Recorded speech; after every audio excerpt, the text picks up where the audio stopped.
Welcome to the final round of judging for the 1990s JDM car design competition.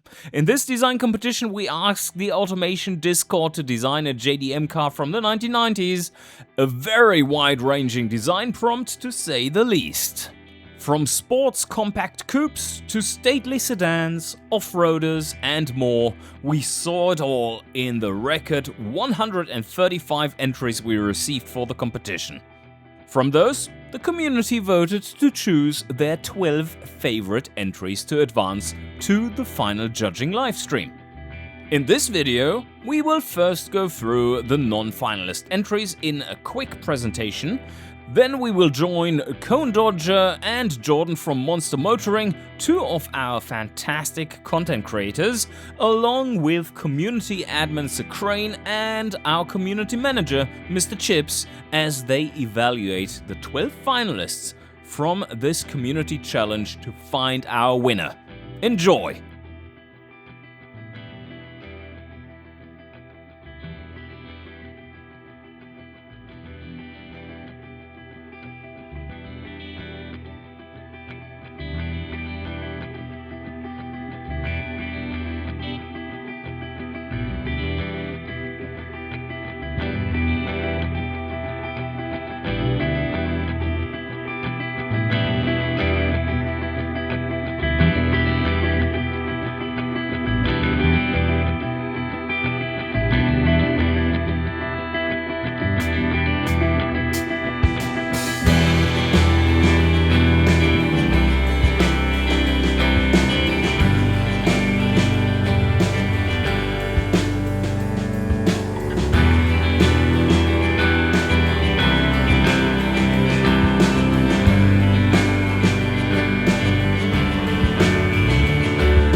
And now, on to the finalists. Hey everybody, I am Cone Dodger. Been making automation Let's Plays since 2012. Been working with the automation team on and off on the exporter and such since like 2015. And I've been judging cars all my life. Fantastic. And Jordan? What's going on? I've been doing automation content. I mean, after finding out about it pretty much every day for the past 4 years, probably the highlight of this point of my life is finding out that I can make as big of a V16 as I'd want. So, but between that and big JDM fan, have a bunch of JDM cars. So this is right up my wheelhouse. Very excited for today. Amazing. Well, here's our first finalist. It is from Cone, not that Cone, not the other Cone, but the other one. And I'll it be is impartial. Yes, it is their luxury sedan. Well, I'll start by saying that this is a pretty typical 90s JDM luxury car. You know, it's got lots of good details, very appropriate color scheme. Although I don't know necessarily if you'd see sort of the very sporty red stripe around the body as you see here. Yes and no. I feel like that was kind of a dealer thing. Like after the fact, they were putting a lot of that kind of stuff on the cars. So it's really nicely done, the striping.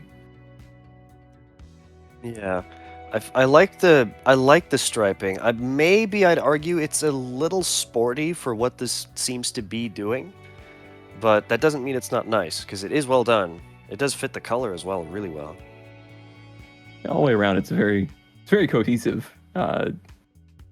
It looks exactly what I would expect the luxury car of this era to look like. But yeah, I would expect it to be very sporty. Yeah, for sure. Very sporty near it being, it's maybe got 250 horsepower. Easy now. Yeah. out of a 5-liter V12.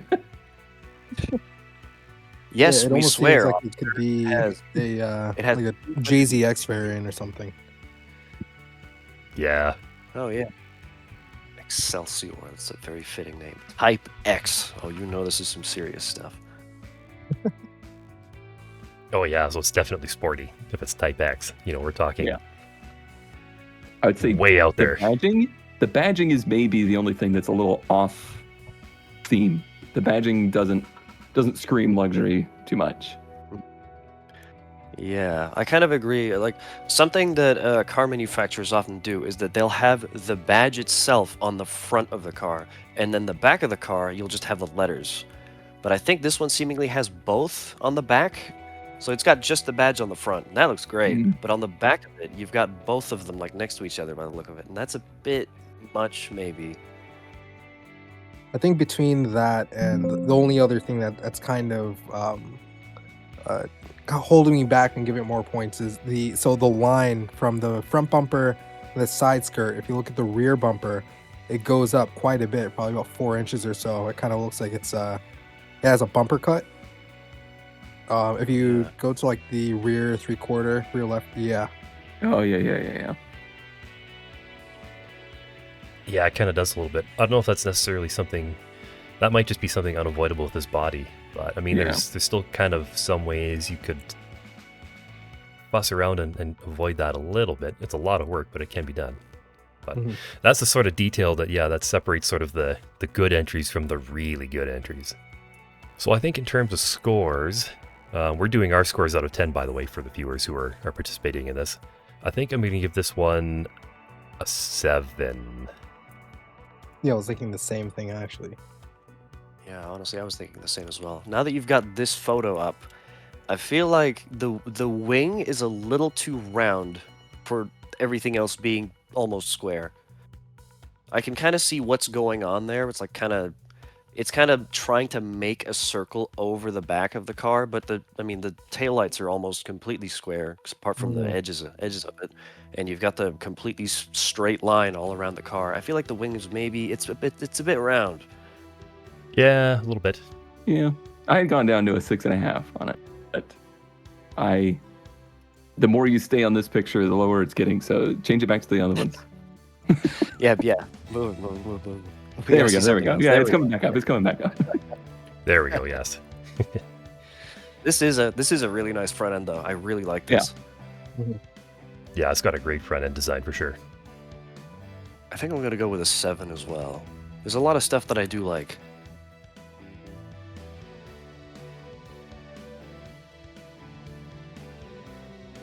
I guess I'll go up for the very typical answer of my dad was into cars, and I watched him do it, and I copied him. Right on. But yeah, pretty much that, and then diverged from his Americana into liking the Japanese stuff, and then I took him with me, and now we're both into it. How about you, Jordan? Yeah, I have a very similar story actually from when I was a kid. My dad loved Chevelles. His favorite car is Chevelle, so he got one, and we learned how to do some things on it. I don't think I was ever really like fully understanding of what was going on, but as I got older, and I bought my first car I ever purchased myself, which was a Miata. I got the Bug, and it's been off to the races ever since. Nice. Yeah, that's a pretty common way of getting into cars. You know, it's in the family, right? And then you kind of get into it yourself. This one is from Count Cheese, and it is another JDM sedan. Same, but different. Exactly. The community seemed to be in a bit of a mood with this competition. They had a very specific idea of what kind of JDM cars they really liked. I will admit I have a bit of a weak spot for things like this. I blame Gran Turismo and the Tom's Chaser, but just sedans with subtle body kits and some big wheels. Yes, I like. Yeah, I'm always a fan of this kind of build. Of all the JDM kind of cars that are out there, this is the sort of thing that I quite like the most as well. Some feel fun like detail shots here and there. I feel like the wheels are it's a good choice, but it's a very safe choice. Because a lot of the time you'd see this kind of thing, these kinds of sedans with some very unique wheels. Like for example, the Tom's Chaser again had a very strange but very cool pair of 4 spokes. And I feel like, TE37s they're TE37s, they work on almost anything, but maybe something else would have done this car very well. I almost feel like these wheels are more of a modern JDM choice, because I feel like you didn't really see T's put on chassis like these up until maybe the late 2010s in like a very like often form. Yeah, this feels like this car today, not in the 90s. Exactly. Yeah. Even the kit feels pretty modern to what you see out. Yeah, exactly. It is a little bit of a modern interpretation on a JDM sedan. It's funny, the comment comes through the chat is, these wheels are like the ketchup of wheels. They go with everything. Phil, it's nice that the car's red as well. Yeah. I do want to give a couple of shout-outs to some details. See these wheels. Now we're talking. This is also kind of a modern wheel choice still, but this is nice. If you go before we move on to this fully, if you go back a photo, so we get the hood view and the side. This shout out to the NACA duct on the hood on the one side. Nice. They really like to do that in the 90s. The offset duct on some kind of performance hood of some kind. Very interesting. And the spats on the kit. You can kind of see them down there by the wheel. They're on both sides, both the front and the back. Nice detail. That was a popular design choice. Yeah, that's really nicely done. I really like all the little details in this one. It's a very tasteful kit too. There's a lot of JDM cars, especially in the 90s, that were, well, they were not so tasteful, let's just say. So I'm kind of glad they exercised a little restraint on this. As somebody who has owned a lot of S chassis, yes, body kits can be real bad. Big party dresses. Different take on the spoiler here. You notice the like duckbill under the wing? Oh, yeah, there is a little bit of body makes work that there. gap more even all the way across. Nice. Very slick. I like it. I was actually watching a video about this the other day, but apparently one of the reasons why they did this is that there are a lot of markets that had a rule that said spoilers could only be a certain height above the bodywork. So what they did was they cheated and put in a little bit of a duckbill spoiler underneath so that they could actually have a spoiler and get away with that. Wow. Clever. There's a lot of fun ways to get around regulations in the car world, or at least there used to be. I think my only With that said, I'm sure this also makes 276 horsepower. For sure. Wink, wink. It weighs 4,500 pounds, and it makes 276 horsepower, and somehow it does 0 to 60 in 5 seconds. Don't ask us how. don't ask any questions. Yeah, I think the only thing for me are just the tail lights. I feel like if the tail lights pulled together the rear a little bit more, just because the rear's a little squared off, it would have been pretty cohesive, and that would have scored pretty high in my book. No, just as a whole, maybe the rear end is a little flat. It's a good design, but it feels like there are some cars that do this in this way, but with how much stuff is going on the front end, and it looks great, maybe the back end ends up a little flat in comparison. Mm-hmm. Yeah, exactly. Like in the back, it would have been nice if there was just something to tie the taillights together, like sort of, the heck blend thing that everybody liked to do in the 80s and 90s, which is that dark panel that goes between, so where the license plate goes. Yeah. And that's back again. Ooh, Isn't it just? that's cool. Yeah, there are a lot of neat photos and a lot of interpretations in that. People really got into the whole 90s tuning magazine thing for some of the pictures they sent in, which is super cool for this. Yeah, this picture makes the wheels look a lot better. Yeah, because you can't see them. It does. Yeah. Oh my God. I'm a TE hater. Future rule right there. Anyone puts on TEs on their car, disqualified. Disqualified. Yeah. So for scores, I think I like this one better than I like the last one. But yeah, I'm thinking it's going to get an 8.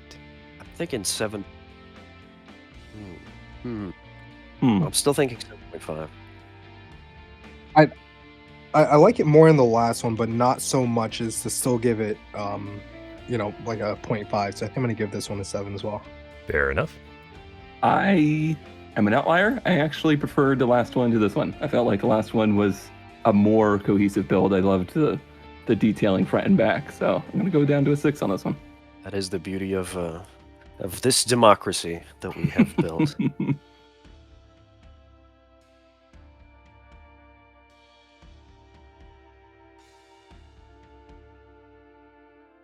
This one is from C-Tessie, and it is their very plain, but also very well done, mid-size sedan. This is how you sell 500,000 or something. Yeah, this does exactly what it needs to do, and that's what it does. Yeah, this is this is exactly the sort of thing that you'd see in driveways and parking lots all over, especially in North America, all over in the 1990s. Like, this is just an car, but a very well done an car. Yeah. The only thing that jumps out at me is the dual exhaust. that is the only. Yeah, I was just like, excuse me. Maybe this one also makes 276 horsepower. That would be crazy. With those tires, that would actually be crazy. Yeah, it would be. It's quite tall. At least in this photo, it's very high off the ground. I think a lot of that's probably just down to the photo here. I think it's got a very sort of telephoto type effect to it, so it kind of compresses the car a little bit and makes it look quite a bit taller than it is. Look at the size of the bicycle. Yeah, and the curb next to it. Yeah, Yeah, this is maybe not that big of a car. Yeah. Yeah, exactly. Yeah, now, that's... Now you can see the height more. I think maybe also it seems like the front and rear bumpers are higher off the ground than the skirts, as many cars do. So in this photo, you can see that more clearly. Get a better A detail that I see now that I really like is around the windows. There's like this chrome trim going around the black trim. Overall, that's really nicely done. Like that's very on point for the era. Is that a duckbill on the back, or a lip spoiler or something? Yeah, it's just the cutest little lip spoiler. Yep, just a cute little spoiler there. This is probably what you'd see on like the hottest version of one of these sedans. That might have the V6 in it. Perish the thought. Yeah. Hmm. Single overhead cam, still 2 valve per cylinder. Yeah. There's a lot of really nice, like, small details here. Like, you can see the metal, like, chrome strip around the car. Right where the doors meet, there's a bit of a gap so that the doors can open without, that hitting into itself. Oh yeah. Yeah. Very nice. That's very nice. The please don't door ding my car strip. For what it is, it definitely being JDM fits for what it is. It definitely is very cohesive, and I don't think the only thing that's getting me is the dual tips. I would love to know what's supposed to be inside of it. Yeah. The mystery engine, indeed. I did want to look at the headlights. Do we have a photo like of the front end up close? I think it might have just been the first in the first photo specifically. They looked a little messy, but it might just have been the photos. I was wondering if there was more. Oh, he says it's a 2.5 liter V6. Oh, Oh, it's a perfect. V6. Yep. Oh, Wow. okay. Such power. Yeah. Okay. In that case, I suppose the dual exhausts do make sense. That's a big engine in this thing. I was gonna say, is this still front wheel drive in that case, or would that, or I mean, it has proportions like it'd be front wheel drive, so I don't even know.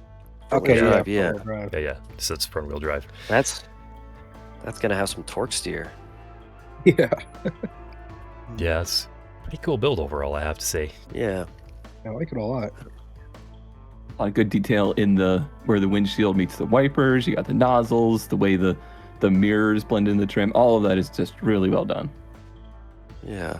I think maybe for a top trim model like this, maybe I would have gone for a chrome grille, since there's so much chrome otherwise around the front end, especially like the headlights and stuff. But Yeah. still, I mean, it's nice. I like it. You know, the other thing I might have been tempted to do, since this is probably an early 90s car, with being a top trim, is you'd almost want to see like a two-tone paint job. Oh, yeah. I mean, the moldings are really set apart underneath too. Yeah. Yeah, that's nicely done with it's very, it ties the design together very nicely. Needs some of that like lace trim on the headrests. Yeah. Oh, the doilies. Yeah. I also want to Okay. point out that the wheel choice for this is pretty much perfect. Yes, agreed. Yep. This would have been like the alloy, and they would have had a hubcap for the base model that looked exactly like this. Just hubcap. Oh, yeah. If you buy the top trim, you get the same wheel, but it's a real one. Yep. In 16 inches, maybe even. You know, I didn't even realize the fender flares on the front and the rear. Yeah, it Yeah, does this sit a kinda- little while. Yeah, just a very modest box flare. That's pretty common for the era. Just kind of accentuates things a bit. About the wheels, maybe the wheels are a little big, like not the rim, but the actual wheel. Like if you see when the wheels are turned there's barely any space between the wheel well and the wheel. It almost sits too low for a car that looks like it's high off the ground. The body is actually kind of too low to the wheels. Yeah, Just a bit, yeah. A little higher when would you're have been, going 100k over a speed bump, this thing's gonna rub. or cornering and getting that 8 or 10 degrees of body roll. Yeah. It's definitely one of those cars you'd see in like some 90s commercial being driven really hard, and you can see it happen in the commercial. Yeah, watching understeer in real time. I think in terms of scores, I'm going to give this one an 8 again. I quite liked it. There's a couple little things here and there, like the ride height for one. And I think actually that's maybe my biggest knock against it is it's just sitting a little bit too low. It looks like somebody's gone and cut the springs on it. I mean, he could have been going for that too. A very, very 90s thing to do. I've done it. Putting the Indeed. springs, that is. There. Yeah, Great cut spring. I'm going up to a 7.5 on this one. I really like it. I do think there's some details that they may have pushed the sport a little too far. The dual tips, the little spoiler, but the details are really well done. Yeah, I'm going with the 7.5 as well. I think that for what it is in the execution of it, I mean, nitpicking on it, I think it's little things that could be like a perfect car pretty much for what it is. Yeah. It's kind of the same for me. I'm gonna go with a 7.5. It's very, very well done, and it's getting into the point where, like, you know, the criticisms are real nitpicks. Like if you show the front end of the car, it's got the black underside here, and you can kind of see where the, you know, one piece is cut off and replaced with another fixture as it goes around the front of the car. And it's nitpicking, but that's the kind of stuff you kind of get into when you get to this level of designing. So it's really good, but it's, you know, there are some things here and there. Yeah, I agree. That's all the little details that are here it's just tiny little nitpicks and stuff that I think are, you know, again, to separate the really good builds from the truly great builds. I just now noticed the little headlight washers as well. Didn't even see that. Wow. Yeah, another fun little detail there for sure.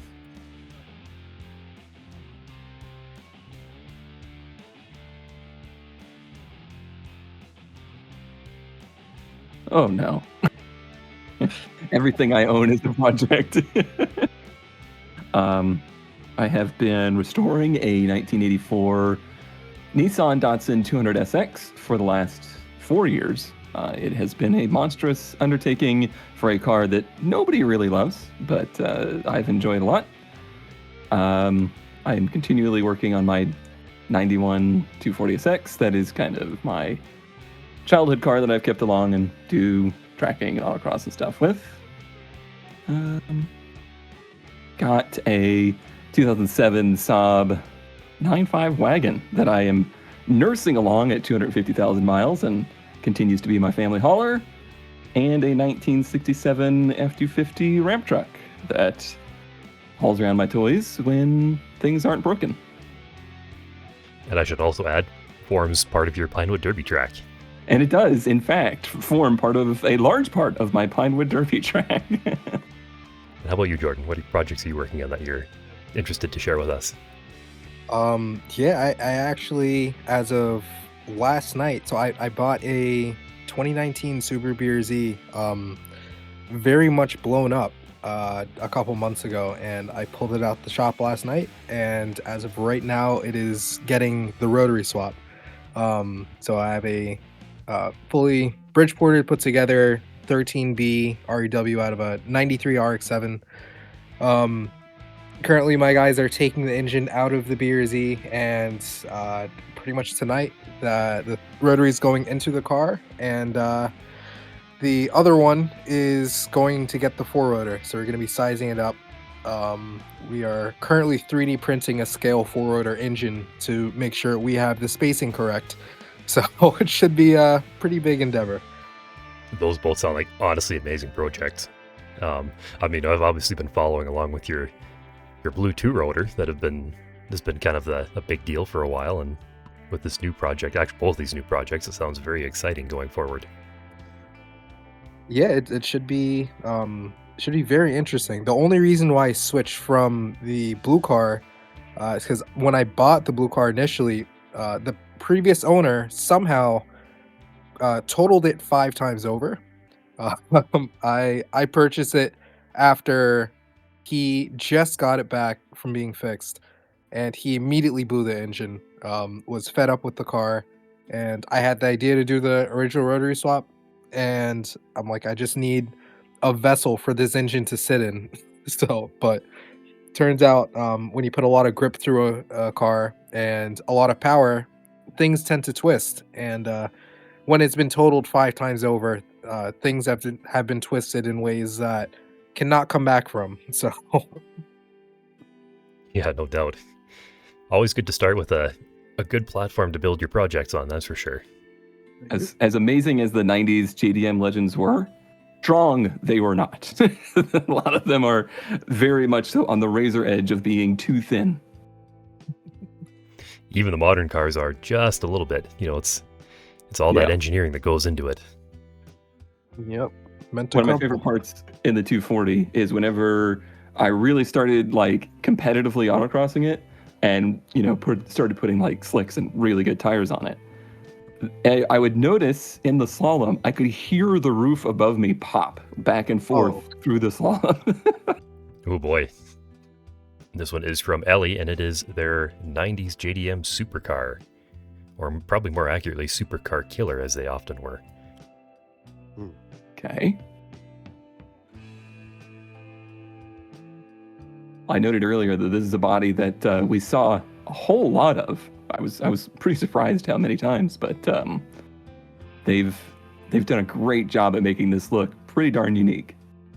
Yeah. This is really nice. I love those headlights that go all the way out. I mean, that's something you see in modern cars, but it works really well here. It reminds me of the Honda Beat almost. Yeah, I was thinking Beat or kind of like SVX. A little bit of the cross of those two. Yeah, this is really, really nicely done. A lot of cool details here. Yeah, the headlights are nice. I like the sort of, I think that almost looks like it's a periscope or mirror on the roof there. Oh, yeah. I was trying to figure out what that was up there. That makes sense. How does that mirror connect in that case? I need more pictures. I need more information. I like the back as well. Oh, yeah. Yeah, back is really nice too. The other thing that's kind of cool about this, if you look at it, you'll see it more in the front, but there is an ever so slight amount of asymmetry in this design. Yeah, you can really see it there actually in the front with the grill. round and the slotted grill in the front. That's kind of a cool choice. It makes it feel maybe a little more concept-y than, say, a production car, though, to do something like that. Yeah, there were a few cars that you would see that stuff on, but it's not something you see a lot on this kind of car. Yeah. Yeah, it was something it seemed like they played around with a lot on like the K cars, but never the bigger boys. It almost reminds me of how Genesis kind of does their styling now with the wraparound light effects. It almost looks like if you were to take that language and put it in the 90s. One thing of note is that the body, especially for this era, is very overstated, and it is making these wheels look incredibly understated, which is not unrealistic because that happened a lot, but it definitely is a little off-putting. Yeah, I do think the wheels are... I don't know, I think it's not the wheels that I would have picked, personally. It's... that's not to say that they don't fit, because they do fit, but I think something a bit more out there would have done this thing a little bigger. Yeah, the wheels are a little too understated in this for sure. Like they basically it almost feels like they just, they built this car and they're like, well, we need to put some wheels on it. Let's just grab whatever's on the production line, in the design studio and they only happened to find a set of wheels that were going on sort of like a car we had in the previous entry, sort of a very staid, plain, but very tidy sort of sedan for every man and every person. I don't think they are, but they almost look like hubcaps. I'm trying to see if I can see rotors or not. Oh, yeah, so there are in the rotors chat, right there. it's the winter set. Yeah, it's the winter set. I can buy that. Yeah, I can buy that too. In this shot, I can get behind them a little bit more because you don't see that they're not very deep. But something like this in like a bright white or a different color, I think could have worked better too.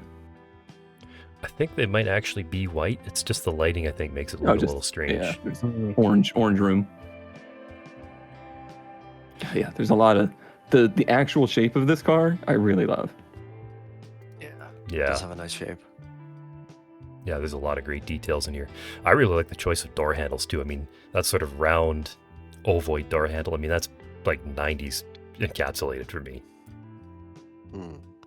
I think one thing that does throw me off a little is that taillight design, because I can see that it kind of mimics the front where it goes round the side and onto the wheel well, and it kind of ends in a diagonal type way, and the back end does the same thing, but there's some distance in between, and I see what's going on, but I don't quite know if it works all the way.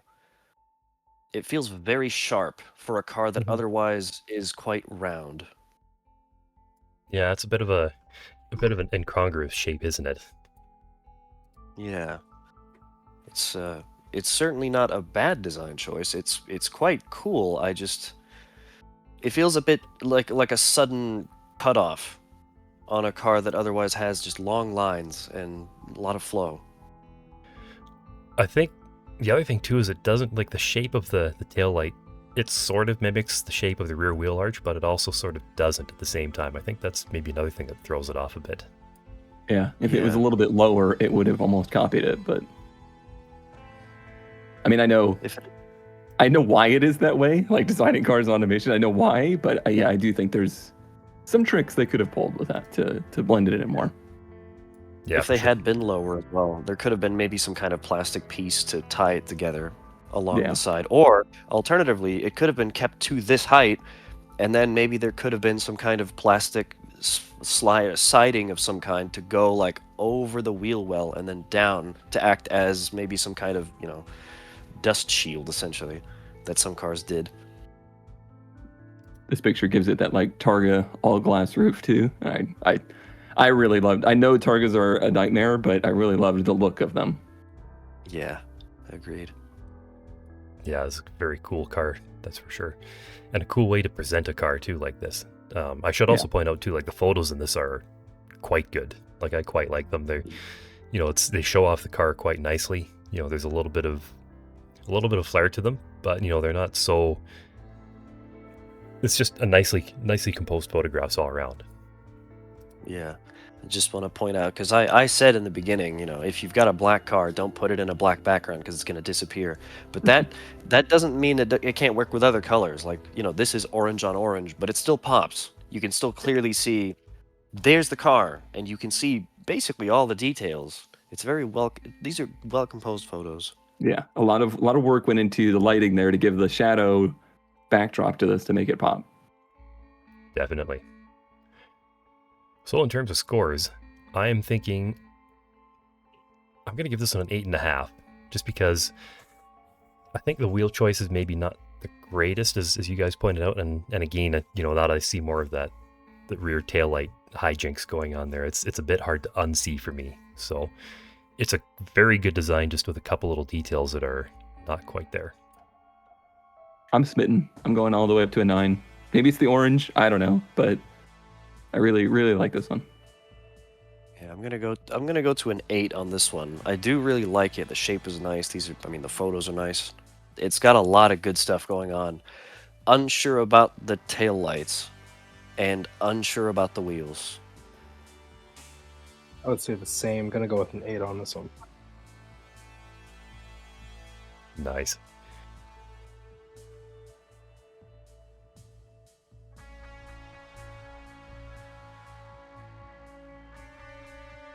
Okay, and this one is from Haza, and it is their prototype race car. That it is.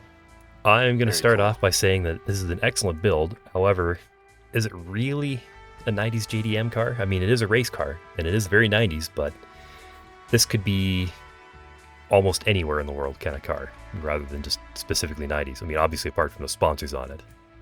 Is there more pictures of like a street-going version too?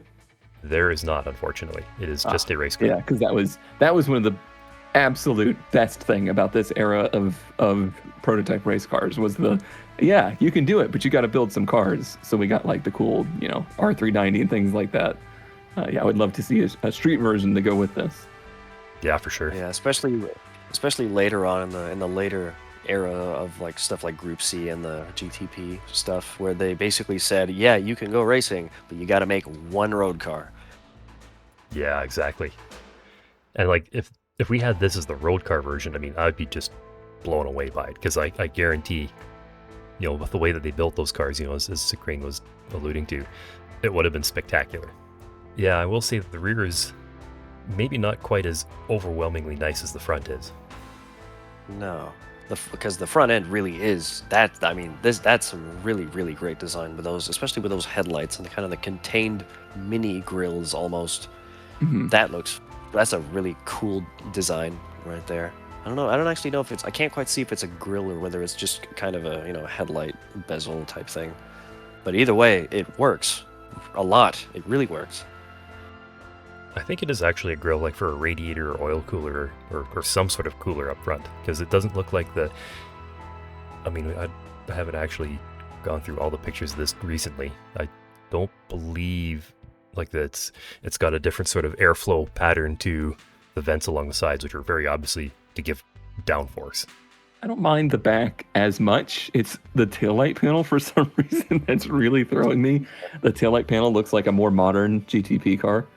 The Yeah. squared off back is actually super era correct, but yeah, the panel is not. It's not jiving with me. Yeah, that's kind of where my area of criticism is that the taillights just look odd. Yeah, I'm not quite on board either. It feels like almost everything here is convincingly 90s, except for that, just that rear end. It doesn't quite fit in with the rest. Yeah. In They a hadn't way. quite in this era. They hadn't quite gone to the concept of today where there was no style to the cars. Like those cars, those GT1 cars, and then the later Group C cars. They were also beautiful. Like they were also like incredibly well designed vehicles, not just aerodynamic devices. Yeah, exactly. There's still an element of styling going on with those ones for sure. Yeah. They still believed in like we're doing this to sell cars. Yep. The livery's amazing on this. Yeah, I was going to say the livery work is more than I am willing to put into a project. So, good job there. Also gotta commend there's clearly a lot of 3D work going on here. Yeah. Very impressive. It's very, very smooth, which can be really hard to do. Very nice. What makes it even more incredible is with a lot of 3D work, it makes the livery work even harder because you know you don't have a body to conform to. So the fact that they did such a good job with that is absolutely amazing. Very well done on that. Still not sure about that rear end. Yeah, it It's gives me just pause it's for it's thought. not. Yeah, it's I'm looking for something to tie it all together because it starts off so strong with the front and even the side. Even though that a lot of things were squared off in the 90s in terms of race car, I think it's almost too square for me in the back, where it's almost like rectangular. Mm-hmm. Yeah, it does kind of feel like they ran out of, I don't know, shall we say, creative budget and energy right at the very end. Like everything is great right up until where it gets cut off, and it's just kind of just a bit too square, I think. Listen, we've all had For me- projects like that. That is Oh yeah, yeah. Tell me I about think it. One thing that kind of gets me, I can't quite seem to place this in a racing category because, at the very top you had the really hardcore stuff that almost decided to just forego design and just do performance, and in a lot of those you just see open rear ends that are basically just, oh, we need some tail lights, just slap them in there, and then the rest is basically just a functional diffuser. I think it'd be like And- early 90s Group C. Yeah. Yeah, Like, because Seeing like that's Toyota the stuff- TS10 in there. Yeah, because that's the kind of stuff you'd see on those kinds of cars, and the later Toyotas as well, for that matter. But then you've got the lower class stuff, like for example the R390 and such, which do have full designed rear ends. But this feels a lot like one of the higher performance cars, so it feels like the rear end is from a lower tier car. It's GT500 class. Okay. Yeah, so I guess it's sort of halfway between like the really top end Group C cars and the lower end. But yeah, it's of course they also had so many different rule sets in the 90s too. With everything transitioning and the Japanese racing series just seemingly trying, let's try this year and this next year and so on. So Yeah. Pretty much, I think if this had been presented with the road going version, this would have done numbers. This thing would have slayed. oh yeah, like Yeah. if this was the road going version, I would be 10 out of 10 right now, unquestionably. I think I'm gonna give this an 8.5 again, just because it's a very nice design. There are a couple things that are maybe a bit questionable on it, but I'm not 100% sure if it completely fits with sort of the ethos of the challenge. Yeah, I mean, I feel like I'm trying to judge them objectively, because of course you can't really compare it to the cars before. So I think just for it being in the 90s, and assuming that it is a race car here, it just needs something to tie it together. I think I don't want to devalue the amount of time put in it, so I'm probably going to do a 7.5. I think, to be Little- fair... Oh, you go ahead. No, I need some, and I'm thinking. You need some time? All right. Yeah. If this was just a build competition, if this was a race car build competition or anything like that, I would have gone like 8 to 9, somewhere in that range.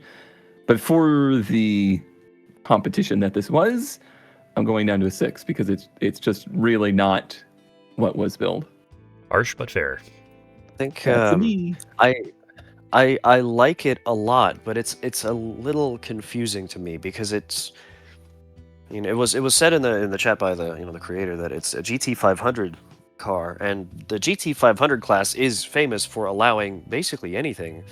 So in that way it kind of fits, but in another way it kind of feels like it's trying to be a lot of things at the same time, because when I first saw this, my first thought was, oh, this is a Group C car, which I guess it's not. But then it kind of feels like it's a lot of things at once, and not all of those things work together that well. Like, for example, the front on its own is amazing, and this overall design, I mean, I can see the back end of the car over the back of it goes down, and it kind of creates a wing over it, which is an amazing piece of design, but I don't quite think it fits with a lot of the other parts of the car. It's a very modern rear, in a way, on a car that isn't. But with that said, I do like it a lot, so I'm gonna give it a 7.5.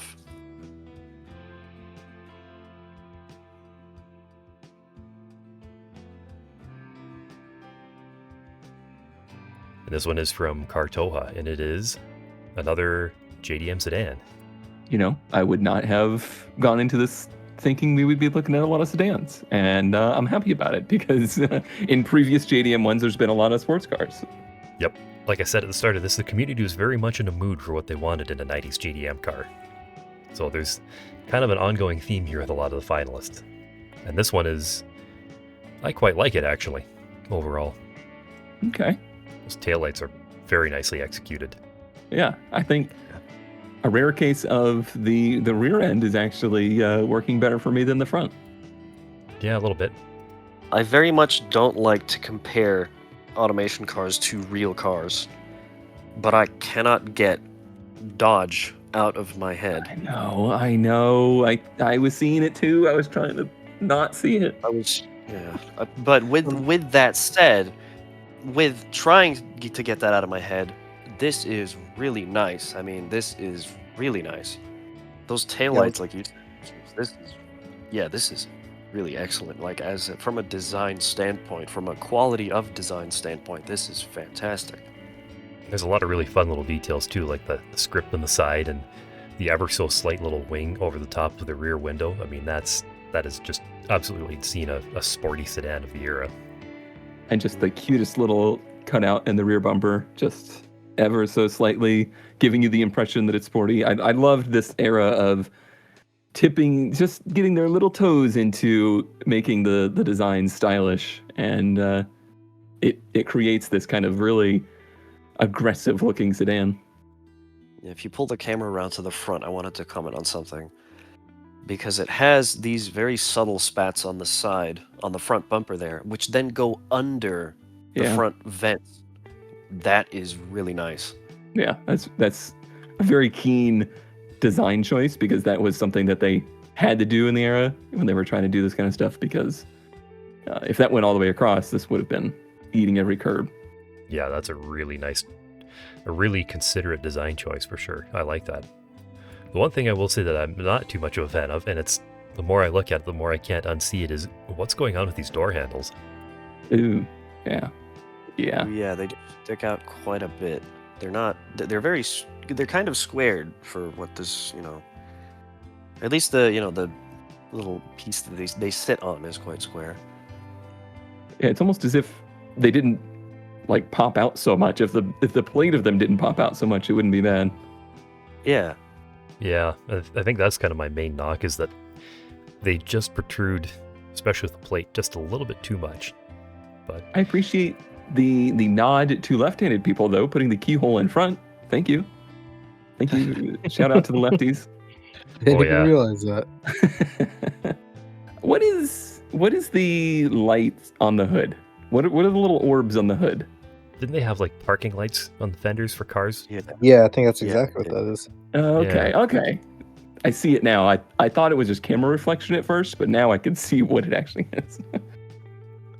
I do That's a think very something. JDM I thing. mean, it's less of a. I like the detail, but the badge below the side marker light. I like the positioning, but that is gonna get so dirty so fast. I would, Yeah. if I were to do this, I would move it up above the marker light. above that Because if marker. there's something you want to keep clean, it's the badge. Because it's good PR. I do feel like I have seen like the non GTR versions of the Skylines. They have had the badge in that spot. Hmm. Yeah, they have. Yeah. It's more of a personal thing for me. They do have the little badge there. Some of them anyway. Sunroof is Yeah. really far back, which I kind of like, but not very Yeah. common. I hope that's not a manual sunroof. Yeah. Yeah. Yeah. Listen, the kids need sunlight too. I don't think we get I'm an a little interior shot, but I love the well, deep that's, burgundy. I'm guessing that the trunk opens above the lights, I believe. Otherwise, I would have. Yeah, it does a little bit. A bit of an uncharacteristic high lip bar height for a car of that era, because that's kind of when they really started making that a lot lower. But that might just be an artifact of the bodies that was used here, so I can't really fault them one way or another for that. Yeah. Just an observation. I love the very subtle exhaust. The double exhausts in the corner of the opening there. That's nice. That was a thing of this era where exhaust note and exhaust presence was usually extremely subtle. For sure. And then the tuners were like, what if we did the opposite of that?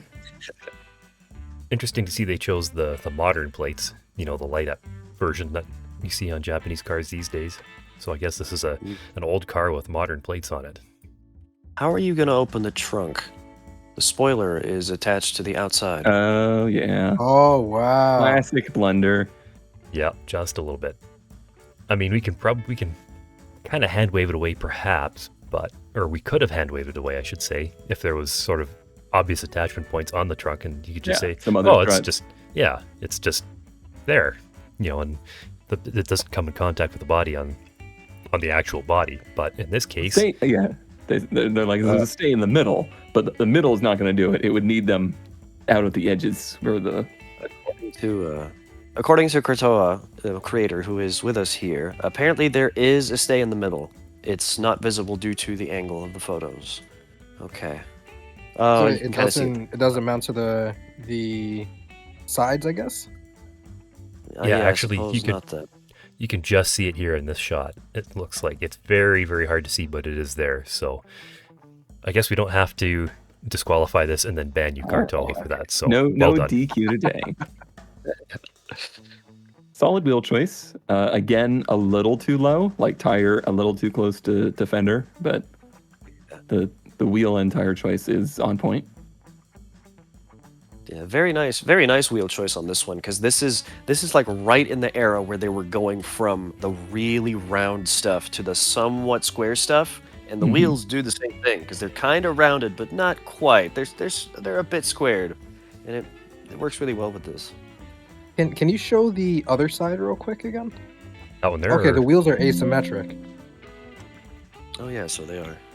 Yeah, that's unfortunate. That is a known bug in automation that it does that. It's a bug that we've actually tried to fix, but in doing so, we actually broke a whole bunch more things than we actually solved in the first Oh, gosh, place. okay.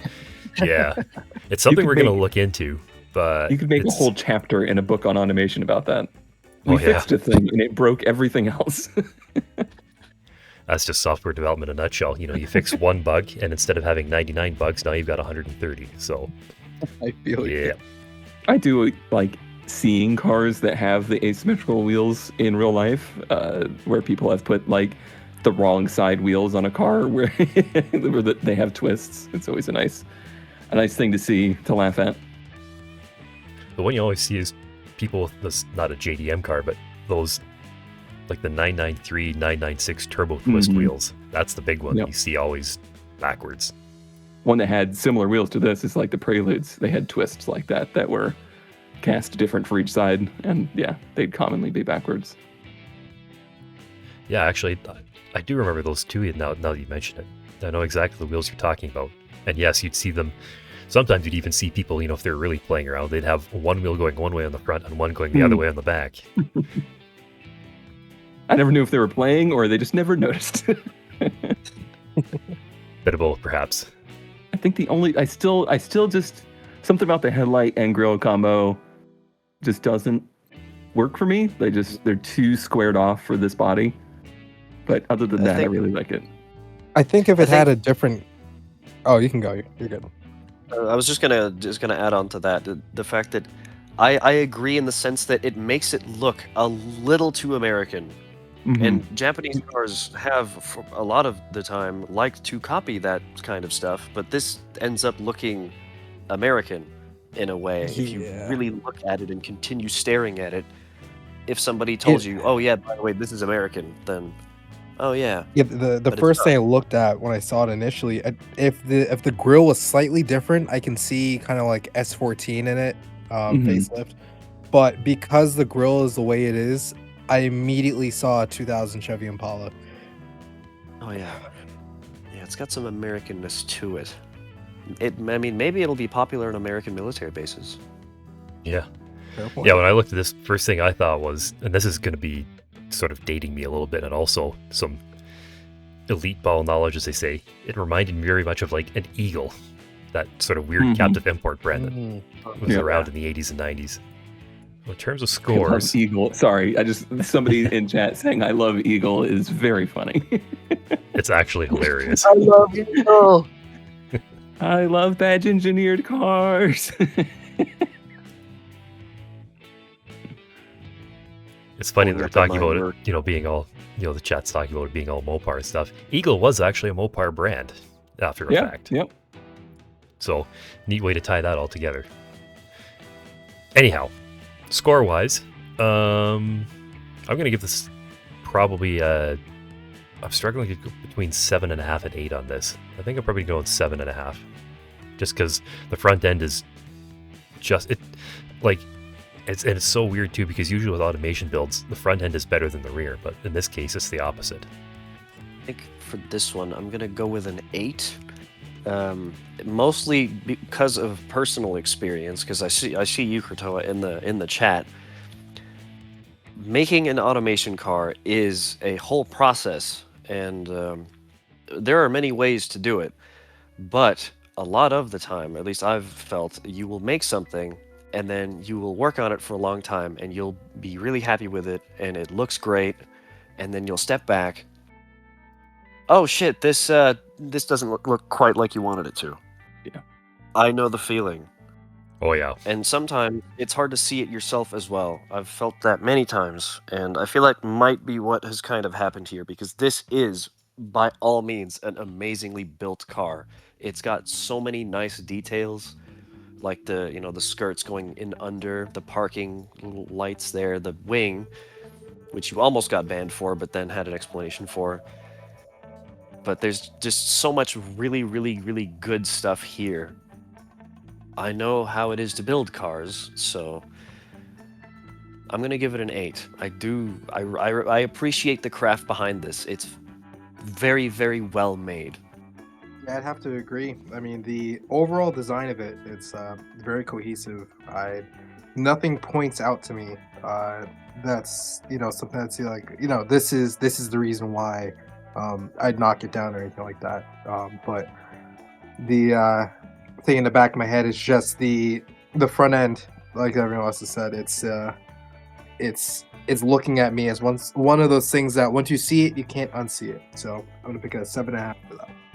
I was gonna go for an 8. It's a very cohesive design. It's really nice everywhere, but I have to go down to a 7 because a stay in the middle is just not enough. It needs more supports. Yep. That's gonna be a recall disaster there. You're gonna have dents in the body panel. We're in big trouble here. The paint is gonna be just a mess there. Just to add on to what I said as well, the reason for an 8 is because I do appreciate the craft, but like it's been said now, it sits a little low. It looks a bit too American, and there's just a couple things, like the door handle is what we mentioned. There's a few things that maybe make it look not quite like what it maybe wants to be. That's a nice photo. Yeah, these are very nice. This one is quite nice photographed as well.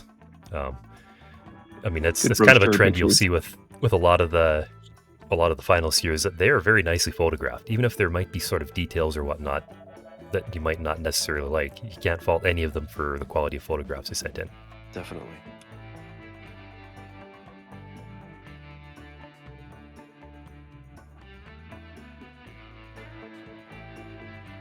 Oh no. Oh no. Oh no. I guess if I don't choose the S13, then I think I have to ban myself, so I'm going to go with S13. I mean, it's right in your name after all. Yeah. Yeah, there's just so many choices, and I'm finding out new variants every day. But honestly, like, it would have to be probably the Evo 5. That car lives rent free in my head. So See, you're really putting me on the spot now, because I mean, we all love cars, but if you had asked me this a day ago, I would have probably answered something else, and the same is true for the day before. There's so much stuff that I just love from this era, from stuff like the obvious choices, like the R34 Skyline, which I'm allowed to like because I grew up with that car, so therefore I'm allowed to like it. But there's also stuff like, the Giotto Caspita, for example, the supercar. Amazingly cool thing. I love the Evo 3, I love the Evo 6, I love Subarus, I love Hondas. There's so many things that are so cool. It's so hard to pick. For me, it's actually quite easy. It's a car that I've quite liked for a very long time, and it's a bit of a left field choice. And it's one that you'll probably appreciate, Jordan, but I'm a big fan of the Mazda Yunus Cosmo. yes, love that choice. It's just such a spaceship. In that case, I also want to put in a word for the Subaru SVX. Also just a very spaceshipy thing. Maybe not quite as much as the Cosmo, but there's so many things. There's also actually one of my favorites. Funnily enough, I can't quite remember the name of it right now, but for a very short car history lesson thing, in the 1930s, Toyota made their first car called the Double A. And right around just before 2000, they made a replica of it on a modern chassis. And it looks like the 1930s one. All they did was just put it on a modern chassis with a modern interior. And it looks interesting. But that's the kind of stuff I like, because I wouldn't call it good looking, but it sure doesn't look like anything else. This one is from Covico, the first sports coupe we've seen all day. I feel like this one's going to be a knockout for somebody in this group. Yeah, it's the kind of car that, I mean, this basically sums up 90s JDM right here, basically. And especially rally, especially that like JDM rally style. We just talked sports cars, and there it is. Yep. Although this one, it's as much sort of like a sports compact car as it is like a much larger car. Like it, from some views, it looks very, sport compact, like an Integra competitor. And then from this view here, it looks very muscular and long and lean, like almost like it's a super competitor. So it's interesting. I can't quite place it in like a car class. Like, is it a sports car? Is it a GT car? Yeah, it's kind of defies classification a bit. It's also got very much the 90s tuner exhaust on it. I mean, look at that great big old can. Yeah. The wing and the overall like body, the bodywork reads rally homologation special, but the actual shape of the body reads much more GT car. Yeah. The wheels are not helping the rally look. No, yeah, I was gonna say the paint job as well is very like homologated rally car. Yeah. Yeah, it definitely has a real rally car feel to it, especially with the hood vents too. I mean, that's just straight motorsport stuff. I feel like the mirrors are maybe a bit modern. That's kind of a nitpick, I feel like, but I don't know. This is a very round car. It's a valid nitpick. Is it? I mean, I don't know if Covico is here, but is it four-wheel drive? Do we know? If it's not, then I've been deceived. Yeah. That was the thing really that they can't tell. they really didn't go out of their way to announce that as much as you would think they would. A lot of the times that was kind of just expected. Oh, Covico is The here. It four-wheel comes in drive? all-wheel drive and rear. In rear. Okay. Oh wow. Okay. I mean, that's something that definitely happened in Era a little bit. Mm-hmm. That makes it feel again like a bigger car. I think the pictures make it look small, but I think it is actually quite a large car. Agreed. That door handle looks really small in this photo. Maybe it's just this photo. Yeah, that's another one of those little details in the car that really makes it difficult to place its overall size. Yeah. Given the size of the gas door, I think that door handle is very small. Yeah. Door handles for children. Or is not. I also feel like maybe that rear bumper is a bit empty. That is, I mean, it's Mhm. not bad. It kind of fits the car and all, but it kind of feels like it's the same kind of thing with that red sedan we saw earlier, where it's just a big block, and there's nothing really on it compared to what's on the front. And you don't always have to do as much on the front as you do on the rear, and vice versa. But it's just, I mean, there's just nothing there at all. I know I'm not allowed to have this opinion, but it was always a gripe of mine of the Mark IV Supra. I always felt like the rear design was almost a little lacking. It had a little bit too much real estate and not enough design. I agree. I've always felt the exact same way. Yeah. It was a thing that was some cars did it at the time. There are other cars as well that basically just have an empty rear bumper, including the Celica for some generations, where it's just a block around the back. But this one, I think, the Celica kind of got away with it because it was a round piece that wasn't really that tall. But this one is, I mean, that's almost half the rear. Yeah.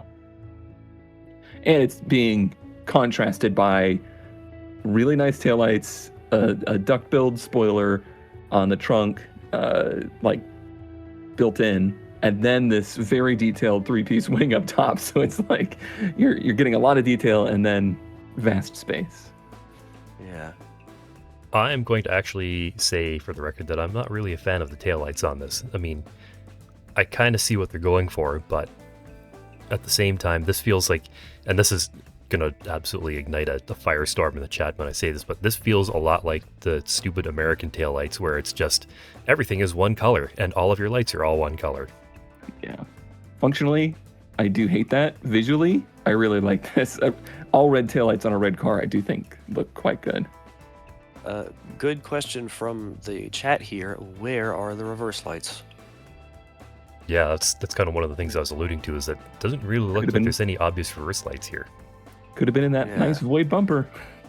I was gonna say too, it more reminds me of what would be a concept car at the time rather than a road going car, because a lot of the things that would be included for a car that'd be on the road, I feel it'd be a little more understated in terms of some of the design, but also like, you know, the lack of reflectors and other things. Apparently, according to Covico, they are here, but RTX kind of killed them. Oh, okay, So- gotcha. They are here. It's a bit unfortunate that happens, I suppose. Yeah, that can be, ray tracing can kind of eat some of your details if you're not careful with it, that's for sure. I also want to mention, I would have liked to see an interior, even if it doesn't have a full interior, just being able to see it and not just have the completely blacked out windows. Yeah. Just something Anytime, in there. any of these presentation pictures always look better if you can at least see through the windows. Even just like a set of seats, a steering wheel, and a dash. I mean, just enough to give you a silhouette of sort of where the people go is really helpful. But with something else though, down on the side, though, that side skirt, very nice. I would have maybe liked to see that kind of continuation on both the back and the front, because it seems like the side skirt is very dominant in a way in the body kit, but it is a really nice skirt. Yeah, I like the side skirt design too. And I will point out though that I'm not terribly keen on how it ties in with the rear bumper here, because the design is similar, but it just doesn't quite work, I don't think. You can see they were trying. You can see the efforts made with the multiple fixtures to try to get that like rear lip to merge together, but it's a challenge, and maybe didn't quite pull it off there. Yeah. Can we see the front end again? Yeah, there as Yeah, well. back Like to the front there. it feels like the side skirt is kind of its own thing compared to the front and the rear bumpers, because the rear bumpers got some kind of effort put in. It's good. It's got some effort put in to kind of try to make it a bit more flush. But here, the front end goes up and is round, while the side skirt sticks out a lot. And It's gonna be a sail out there. yeah, Yeah, a little bit. maybe that could be nice to kind of bind together. Thinking scores here. All these are they're all kind of consistent in my mind so far. I'm thinking this one's going to get an 8 for me. I'm a little critical of this one. I went down to a 6.5. I think there's just too little detail through the basically bottom half of the car, front to rear. It's like the great start of a car that just needs finishing. Really love the headlight grill bumper combo, and that's kind of where my love stops. Yeah, I would say they had a great start to it with the front end. I think just some things need to be put on to get the tie together in my eyes. But for that, I'll be giving it a 7. I'm gonna go with a 7.5. It's a lot of stuff that I do like, but I mean, among the side skirts, and I'm not quite sure about the hood vents because they're cool, but I don't know if they should be. I think they should have maybe been body colored. And then there's the big blocky bumper on the back, and there's just some things that kind of throw me off somewhat on this thing. But again, with that said, it's nice. I mean, this photo is really, really great. But it also actually kind of highlights the side skirt, one thing we mentioned. All right, you guys have peer pressured me enough. I'm going to change my score to a 7 for this one. No. Sorry. It's okay. It's perfectly valid. I will say though, this ad picture that they've come up with here, that's the last one in this series, is Very like good. 10 out of 10 for what you'd see in a car magazine, or actually this you'd probably see more in like either a brochure or like one of the many Japanese tuning magazines of the 90s. Mm-hmm. This is like when you're playing Gran Turismo 4 and you head into like the tuner of a manufacturer, like this is the kind of thing that's in the background. It fits really well. This is so nice.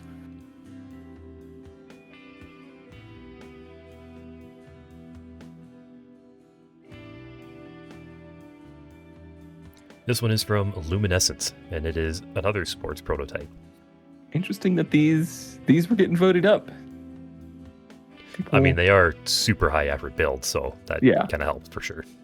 But again, this one kind of has the same problem the previous one did, is that it's a nice build, it's very well done, but is it really appropriate for this design competition? I'm not convinced. Yeah. I'm not too sure about this build as a whole. Okay, that's quite nice. Yeah, this one, can we get the front of the other one and the back of this one and put them together? Yeah. Yeah. They would almost go together too with the way that the roofs are shaped going to the back. This is a little bit more of one of the well, it's a bit silly to call the GT300 a lesser class, but it's lesser than GT500 at least. But they're still very fast and very aggressive race cars nonetheless. Do you like the livery? Yeah, the livery's nice, but I think the composition of the photos don't really help here very much. This Fair. car unfortunately kind of suffers from the, there's a right way to do, similar colors on similar backgrounds, and there's a wrong way, and this one kind of strays a little bit into the wrong way, I think. Yeah. When making liveries in automation, especially the old way with, placing colored patches over bodywork, it's tough, especially to take photos of, because sometimes you get a little bit of clipping, sometimes you get one fixture that kind of goes over another one and has a different kind of, reflection on it. It's kind of tough. You can especially see it on the essentially hood back there, right where right over the rear wheel. There's some, I'm not sure if that's clipping or reflections or something, but it doesn't look quite right.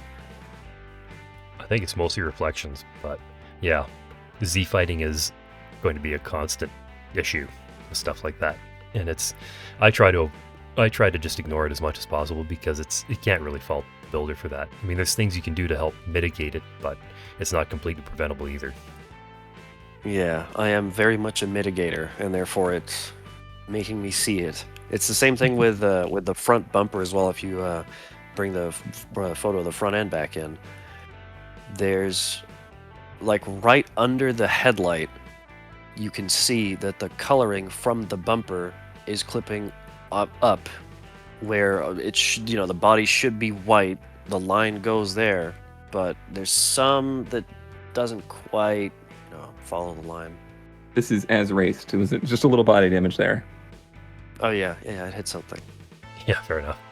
The style though fits that GT300 build where, yeah, they're not very aesthetically pleasing cars. They are very built to purpose. They're not super high budgets. There's not a ton of aero. There's not a ton of engineering work into these. It's a little bit more kit patched together, and I think it works in that way. Again, this presented alongside a road-going car would have been absolutely stellar. Yeah. Absolutely. I am missing some stuff on the back there. I know it's got a big, roof scoop, and you do have to make some space for that, but the space behind it is just nothingness. It's just empty. Yeah. It's fine to have empty spaces on cars, but that's a big empty space, especially in a car as, functional as this. At very least, there should be like a sponsor or something there. It doesn't have to be necessarily body work or design, but a great big title sponsor sort of in that big section. Yeah, this one's it's confounded me a little bit because there are some nice things in it, but there's also some things that I'm just not super keen on either. So yeah.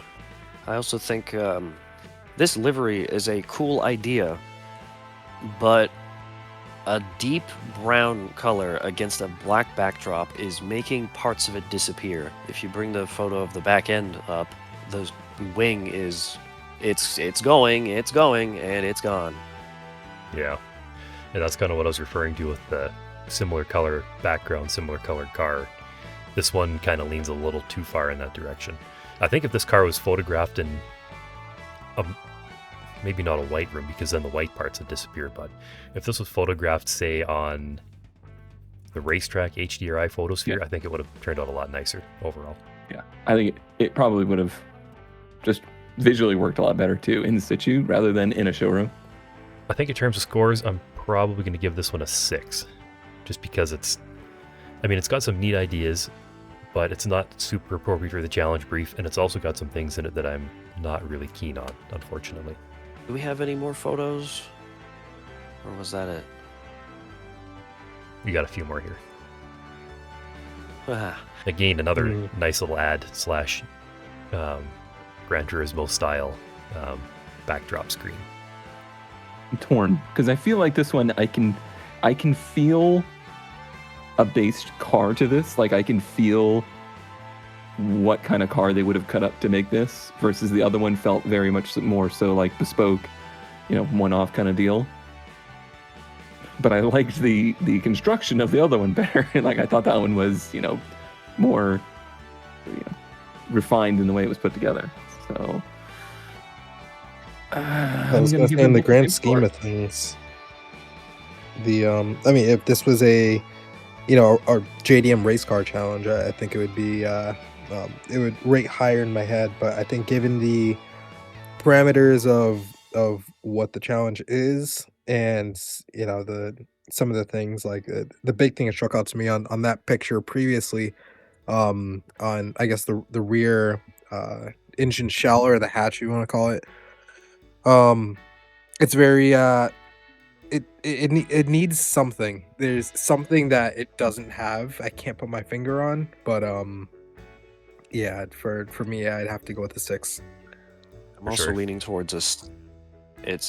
There's a lot of stuff that is good. The overall design is cool, and it's got a lot of cool stuff going on, but it feels like it's a bit.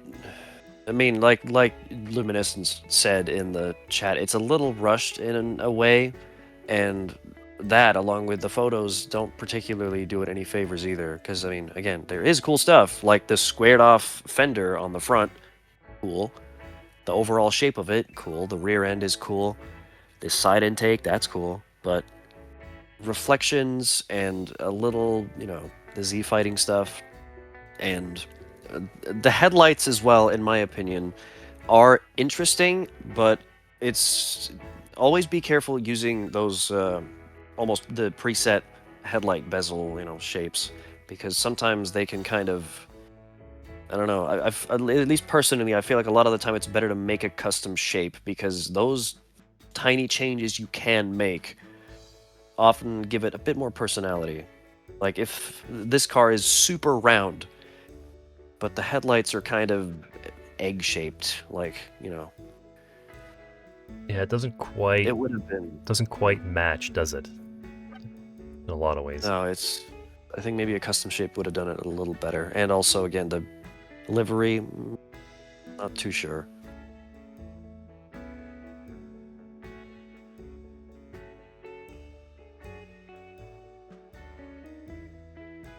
My vote's going to go RB25. Ooh. I know that the basic answer is the RB26, but I really do like the way it sounds. Daffy, your vote is null and void. You have to drive it.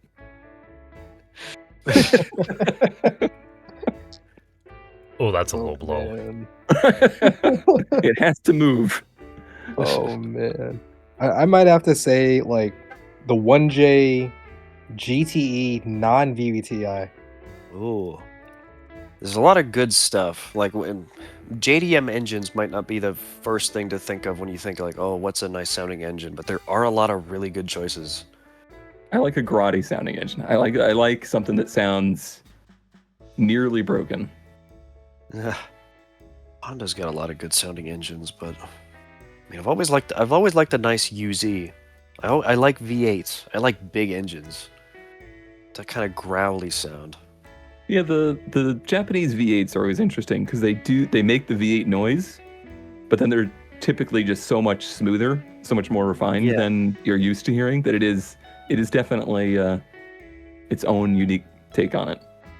Yeah, it's very interesting sounding, and it's nice in a way. If we're doing like aftermarket exhausts and stuff, Toyota V12.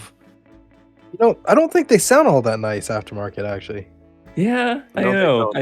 They make a presence, just similar. And this is I swear not a dig. Like a four rotor, it makes a presence. Is it necessarily a beautiful sound? No, but it's an experience. Like it's something that you feel in your chest. Yep.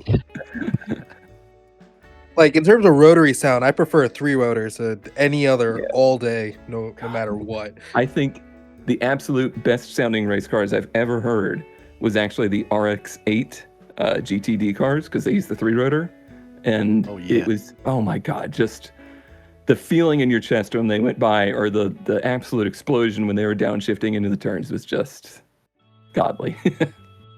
On that note as well, a lot of Japanese race cars from like the 70s, 80s, 90s into the 2000s, they sound so good.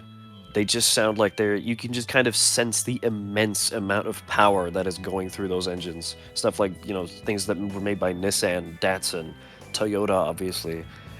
They've got so much just power in their sound.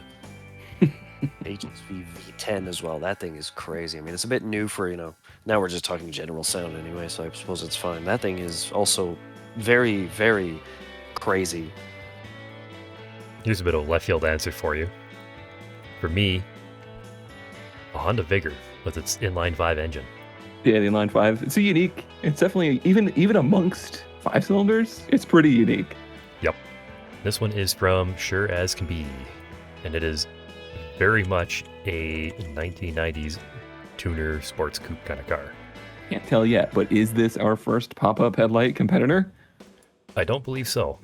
No? I thought there might be a little pop-up above the fixed ones. I think so. Yeah, it could actually be. I'm not sure if it's pop-ups or if it's just like a shade that they put over the headlight, as sometimes they used to do. Yeah. But this is definitely more of a tuner car than it is, say, a production car. Or maybe it's kind of like a concept that you see at the Tokyo Auto Salon from a manufacturer. It's like, hey, look what you can do with our cool car. It suffers from great front, bad back situation. Oh yeah, that's a really good picture. That is like peak 90s tuner mag right there. A lot of these photos are really dark. They're good photos, but they're dark. Yeah, Oof, there's that back these you were taillights. alluding to. These taillights. Oh no. Yeah, not quite. Between the taillights, the tailpipes and the tailpipe cutouts, and the wing. Okay, between all of the stuff in the back, it's just not good. Also, on this photo here, that side stripe is not very straight. It's fine that it kind of follows the body, but it feels like it's almost dented where the door meets the rear fender. I think some of that is just down to the body shape. I think the doors kind of bulge out a little bit, and I think from any other angle it probably would have looked okay, but from this angle it just really accentuated sort of the funny shape going on there, and it looks weird. It is hard to do body striping like that, especially on bodies that are, kind of bulgy. Yeah. In that case, in that case, you might also ask the question of, if the body is like that, should you have a stripe at all? Yeah, and it's You gotta die in fine. this view here, it's arguably even worse almost. Yeah. But if you go a few forward in those presentation shots, and those, I guess where it's small enough, it looks great. Like I can see the vision in that picture. Yeah, for sure. Unfortunately, I can still see the back. That's That rear ended. Yeah, there was it does seem like with the pictures that the entrant sent us, it does seem like there's a bit of an effort to hide what was going on in the back, because most of our shots are from the front of this car. I like this presentation too of here's all the parts you could buy for this car you already paid $60,000 for. Yep. Here's our performance catalog where you get to spend another. Oh, he's even got the prices in there too. Yeah. That's a lot of yen. My goodness. I mean, it is wild how expensive these cars in the era were. People are like, oh my God, look at Mark IV Super prices today. Yeah, look at Mark IV Super prices when they were new. Yeah, they were expensive cars, weren't they? Yeah, They were. I mean, yes, they were extremely fast, but comparatively not that much faster than something you could pay half price for. That rear end is. Stop looking at it. We've talked a little bit on the previous cars about empty space, and it's not always a bad thing to have empty space, and a lot of 90 cars did have empty space, but there are certain ways to do that empty space, and a lot of the time the empty space isn't actually empty, it's got something in it. And here there is a huge gap between the plate and the lights, and there is a bit of a ridge there, but there's not actually anything there, Yeah, it's very there's a tall. little bit of something in there. I mean, there's that sort of embossed X250 badge, but that's just not really enough to tie it all together. They really tried to pull off this square taillight panel on a body that just doesn't play with that. It just doesn't. Yeah. It doesn't work. No, agreed. Front end is also very rounded, while the rear is not. Yeah, it's really think- aggressively rounded in the front, like almost more than you'd even see in that era. It's just so smoothed off and rounded and bubbly, as it were. And then the rear is just very slab, and it's only made worse by the shapes and the taillights and everything going on in there. So it's one of those cars, unfortunately, it feels like the front and the rear are just not the same car. Yeah. I need to talk about that stripe again. Mostly because it goes. I mean, striping on cars is kind of hard, but the stripe is straight from the back, and it continues to be straight, but then it goes up and then down. And that's a bit. I don't know. I just get this kind of almost awkward feeling. It feels like it's. How do I even put this? It feels like somebody hit it.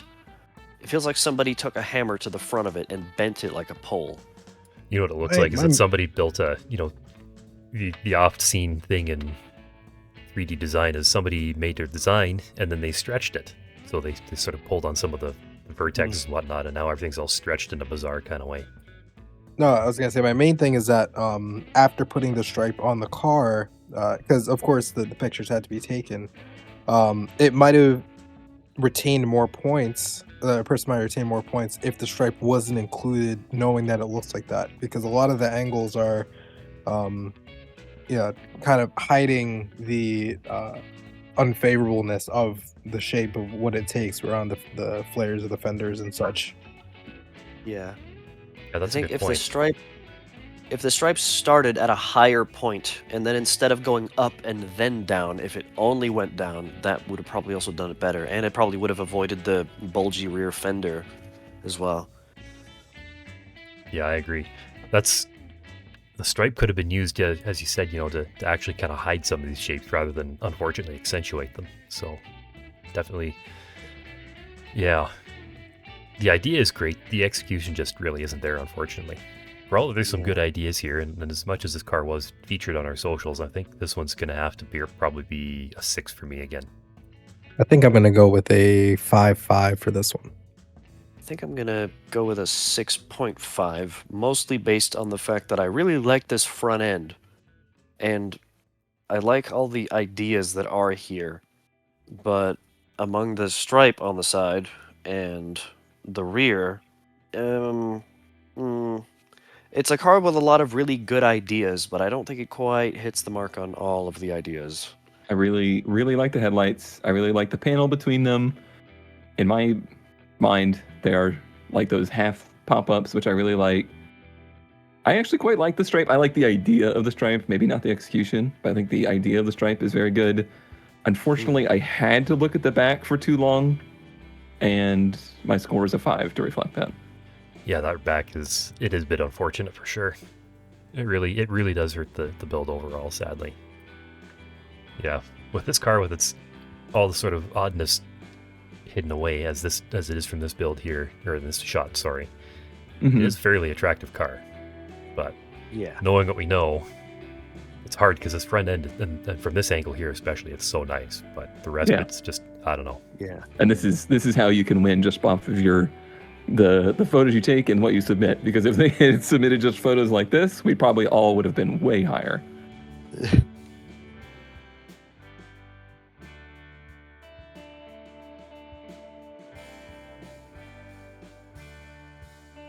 Up next is TAF, and we have a very, very JDM sedan.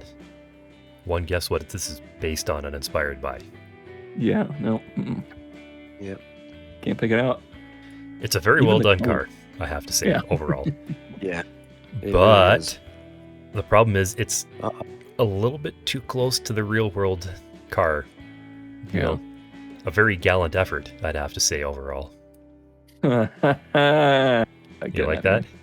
I understood that reference. Letting you know that I understood that reference. I was in charge of the dad jokes. Oh, Oh my goodness, I thought that was an auction photo. Yeah, I know. That is absolutely perfect for the JDM auctions, right to a T. Way So, too high quality for a JDM auction.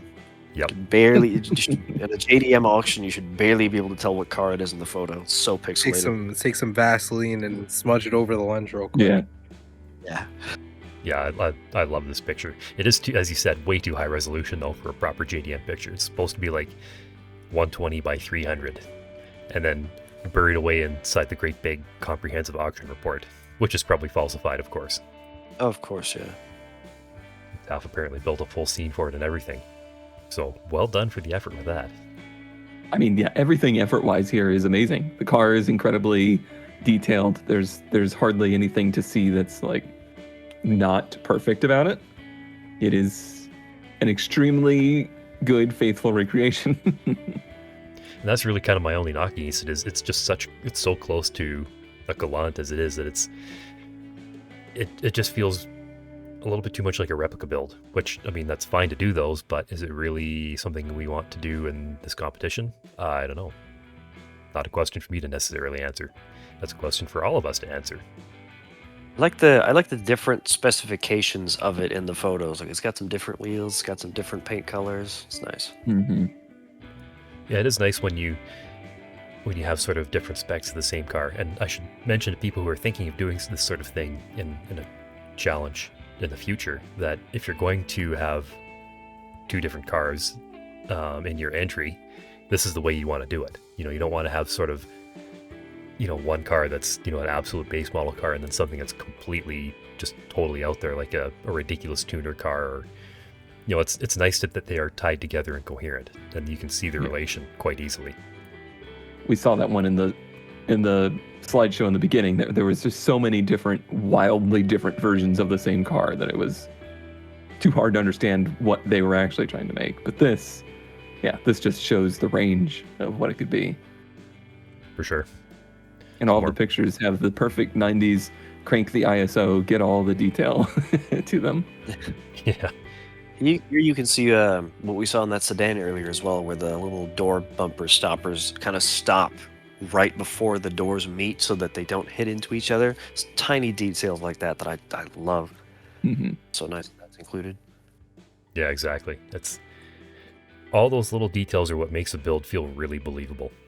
The way the mud flaps are too. The mud flaps blend in perfectly. Yeah, it looks like a showroom ready to go car. Absolutely. I hardly even noticed the mud flaps until now. Good call.